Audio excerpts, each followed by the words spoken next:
This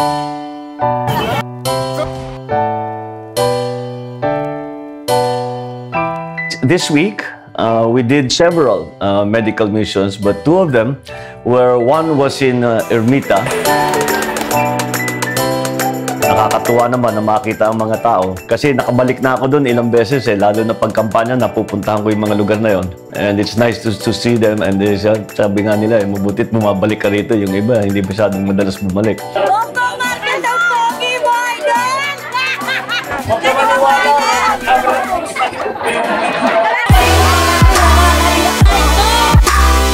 Hindi lang medical mission, nakapagbigay kami ng kaunting regalo, nagparapol pa kami. Christmas, kaya't napakasaya namin. Marami kaming naibibigay, marami kaming konting magpapasaya, may konting programa para naman may maramdaman ng lahat ng ating na Pasko. Bago nung Ermita, nasa Tondo naman kami. Ganun din, nagpa-medical mission at konting gift giving. Kaya't naman pagka Pasko, lagi tayong masaya. At nakakapunta tayo sa mga lugar kagaya ng Tondo. In-inspection ko pa yung dating project ng aking ina na housing doon sa Tondo. At habang nangyayari pala lahat ito, naipanalo na naman natin yung Miss Universe.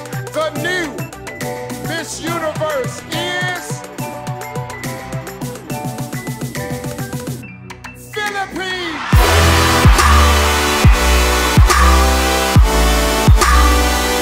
Dito naman, siguro yumabang na ako. Sinabi ko, siyempre mananalo. Pinakamagandang babae talaga sa buong mundo, mga Pilipina. Pero hindi lang ganda, kundi talino at bait. Diba? Naiba talaga ang Pinay. Kaya congratulations, Miss Gray, Miss Universe.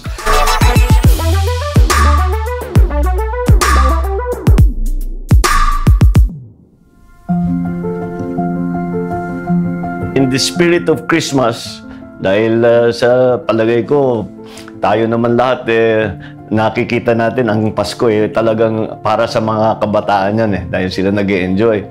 Kaya sinabi ko sa ating mga kaibigan, maghanap tayo ng mga lugar na lalo na yung mga bata, mabigyan naman natin ng konting regalo, mabigyan natin ng Christmas party.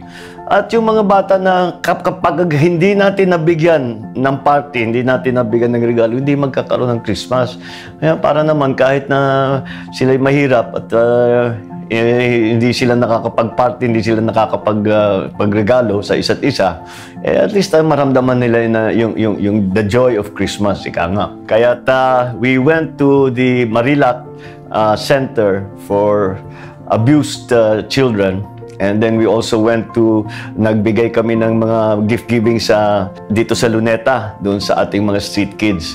And I have to say na talagang ako siguro wala nang mas nakakatuwa at mas nakakataba ng puso nang makita ang isang maliit na bata na nabigyan mo lang ng maliit na candy, tuwan-tuwa na panay ng pasalamat, nakadikit na sa'yo na ganun. Talagang I think that is the joy, the true joy of Christmas.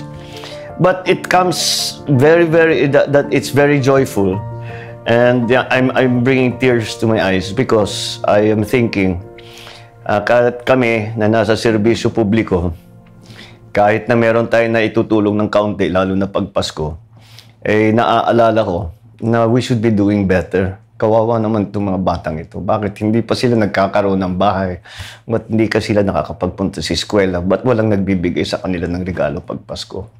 Dapat tayong nasa serbisyo publiko, puntahan natin lagi itong mga bata na walang magulang, walang tirahan, at makita natin kung ano ba talaga ang pangangailangan ng tao. At although, as I said, it made me very, very happy to see the smiles on their face. Konting ice cream lang, konting candy lang, tuwan-tuwa na. Pero sa likod nun, hindi ko matanggal sa isip ko na dapat hindi na ganyan. Dapat hindi na ganyan ang Pasko ng kahit sinong batang Pilipino. So we will try to do better, to give everybody a Merry Christmas.